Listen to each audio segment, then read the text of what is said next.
Student, तो चलिए हम लोग डिस्कस करने चल रहे हैं फाउंडेशन पेपर और थर्ड को।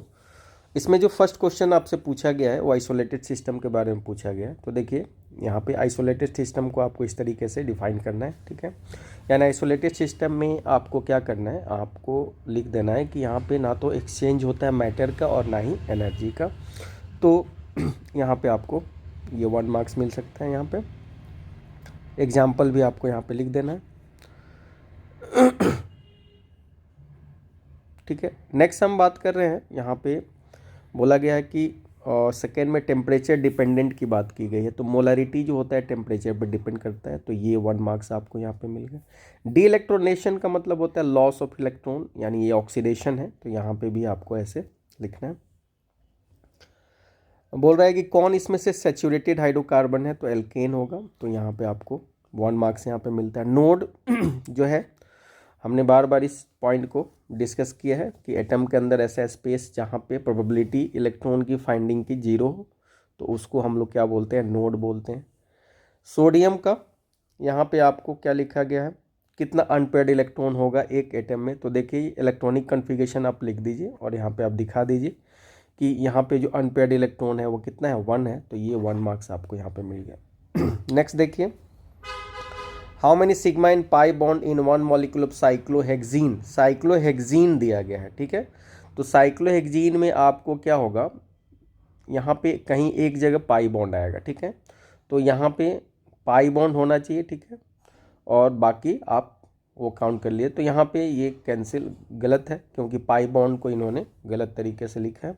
तो नेक्स्ट है 8 नंबर क्वेश्चन में देखिए, which of the following is strong acid. तो यहाँ सभी के सभी जो है वो स्ट्रॉन्ग एसिड है, तो 1 मार्क्स आपको यहाँ से मिलता है। नेक्स्ट है the nature of water at 100 degree Celsius. Nature पूछा गया है। नेचर का मतलब होता है कि एसिडिक है कि बेसिक है, इस तरीके की बात पूछी गई है आपसे, है ना।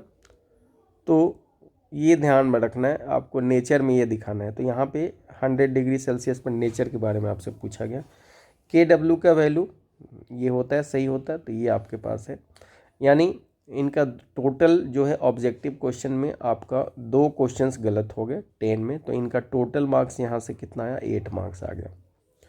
मॉडर्न पीरियोडिक लॉ, ठीक है जी, यहाँ पे हमने पीरियोडिक लॉ को डिफाइन करना है और एटॉमिक नंबर पे बेस्ड होता है इसका फिजिकल एंड, तो यहाँ पे आपको 2 मार्क्स मिल गया। नेक्स्ट है, आपको पूछा गया है कि calculate number of moles of 23 ग्राम, ठीक है। तो यहाँ पे मोल का फॉर्मूला आप लगा लीजिए, ठीक है, और मोल का हम लोग given mass divide by molar mass के हिसाब से करेंगे, तो 1 यहाँ पे आपको 2 मार्क्स यहाँ से मिल जाएगा आपको, ठीक है। मोलरिटी को डिफाइन करना है, तो आप इस तरीके से इसको डिफाइन कर सकते हैं। तो यहाँ से आपको ये वॉल्यूम लीटर में लिया गया है, तो यहाँ से आपको 2 मार्क्स मिलेगा। कोवेलेंट बॉन्ड क्या होता है जी, तो शेयरिंग से जो बॉन्ड बनता है इलेक्ट्रॉन के शेयरिंग से, तो यहाँ से आपको 2 मार्क्स मिल गया। H2O का लिविस डॉट स्ट्रक्चर बहुत अच्छा बना है, ये सही है आपका। देखिए इंथैल्पी क्या है, तो इसको यहाँ पे डिफाइन कर दिया गया है, तो यहाँ पे आप इसको इस तरीके से लिख दीजिए। नेक्स्ट है रिएक्शन कोसेंट के बारे में बोला गया है, तो रिएक्शन कोसेंट को आपको डिफाइन करना है इस तरीके से, और यहाँ पे डायरेक्शंस उसका on the basis of value बता देना है। आइसोमेरिज्म को डिफाइन करना है, ठीक है, और आपको, ठीक है, केवल डिफाइन ही करना है और उसका एग्जाम्पल लिख दीजिए, तो 2 मार्क्स आपको मिल गया। नोड, ठीक है, नोड को आपको डिफाइन करना है और इसके टाइप्स को लिखना है, तो यहाँ से आपको 3 मार्क्स मिल गया। यहाँ से नहीं, यहाँ से 2 मार्क्स का है ये, तो 2 मार्क्स ही आपको मिलेगा। नेक्स्ट है आपका C part.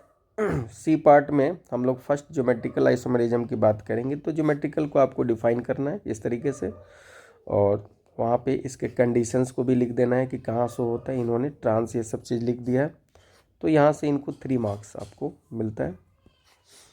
Reversible irreversible process को आपको यहाँ पे बता देना है, ठीक है, और कंडीशंस लिखना है, तो यहाँ से आपको 3 मार्क्स मिल गया, ठीक है। देखिए ओपन सिस्टम और क्लोज सिस्टम जरूर लिखिएगा, ठीक है, क्योंकि इरिवर्सिबल ओपन सिस्टम में होता है और reversible close system. Photo electric effect को आपको सबसे पहले डिफाइन करना है, फिर ऐसे स्ट्रक्चर्स से इसको दिखाना है, और यहाँ पे आप यहाँ पे इस तरह से दिखा सकते हैं। तो यहाँ पे आपको ये 3 मार्क्स मिलता है। यहाँ हालांकि फार्मूला के फॉर्म्स में लिखिएगा तो बेटर होगा। कैसे? E equals to W0 plus kinetic energy, ठीक है। रेजोनेंस को डिफाइन कर दीजिए, ठीक है, और यहाँ पे रेजोनेटिंग स्ट्रक्चर्स आप जरूर लिखिए।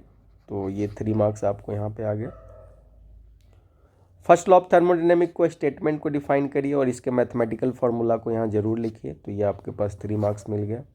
डिस्टिलेशन क्या है? देखिए टेक्निक्स वाले प्यूरिफिकेशंस में है, डिस्टिलेशंस को आपको यहाँ डिफाइन करना है, ठीक है। सब्लिमेशन भी आपको पता है, सब्लिमेशंस में इस तरीके से आपको डिफाइन करना है। तो ये आपको यहाँ से 3 मार्क्स मिल गया।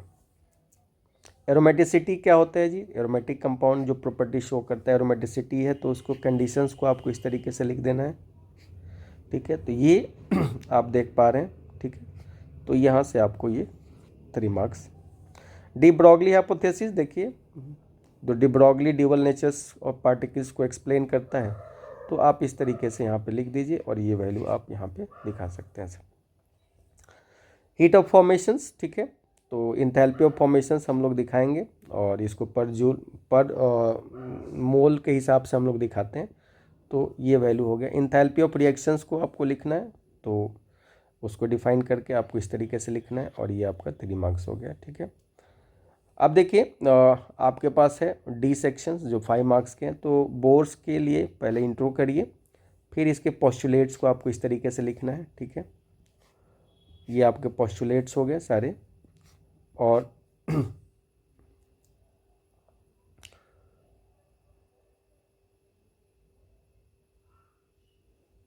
यहाँ पे मिस्टेक है, इसको करेक्ट करेंगे। यहाँ पे 4 पाई नहीं होता है, तो ये करेक्ट अपने को करना है, ठीक है। सेंट्रीपिटल फोर्स, सेंट्रीफ्यूगल फोर्स को आपको दिखाना है यहाँ पे। तो ये सारे पोस्टुलेट्स आप लिख दिए, ठीक है। और यहाँ पे आपको मैथमेटिकल कैलकुलेशंस, ठीक है, यहाँ पे थोड़ा मैथमेटिकल कैलकुलेशन भी आपको करना चाहिए। तो यहाँ से आपको 5 मार्क्स मिल जाते हैं। केमिकल इक्विलिब्रियम को डिफाइन करिए, कंडीशंस आप लिखिए, ठीक है। फैक्टर अफेक्टिंग आपको लिखना है, तो ठीक है, फैक्टर अफेक्टिंग को लिख के हर एक पॉइंट को आपको यहाँ पे क्या करना है, इस तरीके से एक्सप्लेन कर देना है। तो आप यहाँ पे इस तरीके से 5 मार्क्स आपको यहाँ से मिल जाएगा। हाइब्रिडाइजेशंस को डिफाइन करिए, कंडीशंस लिख दीजिए और टाइप्स लिख के इस तरीके से एग्जाम्पल दे के उसको क्या करना है एक्सप्लेन कर देना है। तो ये आपको 5 मार्क्स मिलेगा। फंक्शनल ग्रुप क्या है जी? ठीक है, इसको डिफाइन करिए और फंक्शनल ग्रुप को डिफाइन करने के बाद सभी फंक्शनल ग्रुप को आपको क्या करना है, इस तरीके से यहाँ से लिख देना है। तो हाइब्रिडाइजेशन और फंक्शनल ग्रुप दोनों एक ही क्वेश्चन है, ठीक है। तो ये में आपको कितने मिल गए? 5 मार्क्स आपको मिल गए। तो आइए टोटल कर लेते हैं। 5 मार्क्स आपको यहाँ पे मिल गया 5, और यहाँ पे आपके पास 5 है 10, ठीक है। फिर 5 आपके पास 15 हो गया, ठीक है। 15 हो गया आपके पास, 15 के बाद आपके पास 16, 17, 18 हो गया, ठीक है। 18, 19, 20, 21, 21, 22, 23, 24, 24, 25, 26, 27, 27, 28, 29, 30, 31, 32, 33, 34, 35, 36 हो गया, हाँ, 36, 37, 38, 39,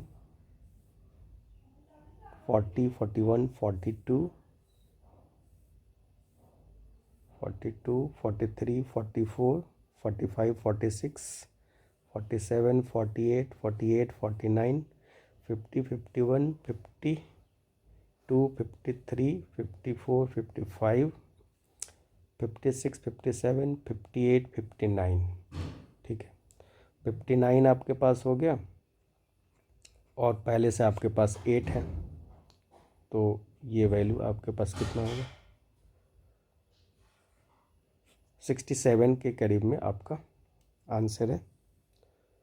मार्क्स मिला यहाँ पे आपको, तो यहाँ पे आपको 67 divided by 70। Okay, thank you.